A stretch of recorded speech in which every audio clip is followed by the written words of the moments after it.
मुख्यमंत्री युवा कार्य प्रशिक्षणार्थी सहाय्यक संघटनेचे सगळे पदाधिकारी आणि इथे उपस्थित असलेले सगळे मान्यवर, आता आपण निवडणुकीमध्ये पाहिलेलं आहे आणि आपण सुद्धा पाहिलेलं आहे.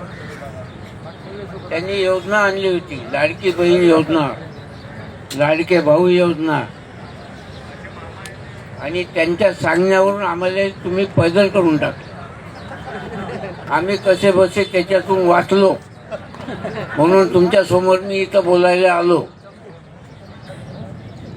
आताच मी सभागृहातून बाहेर आलो आणि आपले अमित देशमुख साहेब यांनी हा विषय आत्ताच मांडला आणि आपल्याला ते वेळ फार कमी देतात, कारण आपली संख्यासुद्धा फार कमी आहे.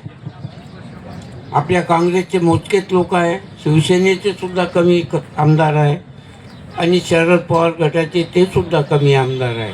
त्याच्यामुळं आपल्याला सभागृहात बोलण्यास वेळही फार कमी देत आहे.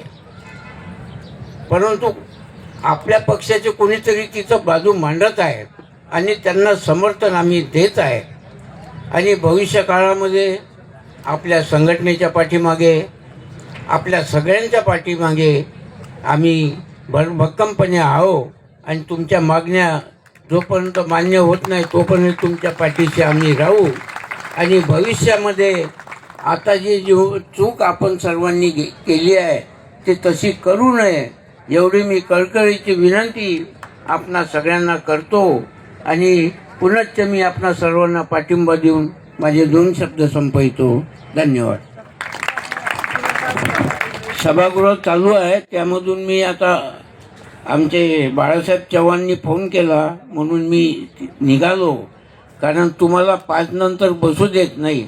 आम्ही तिकडे 11-12 वाजेपर्यंत बसतो. ठीक आहे, धन्यवाद.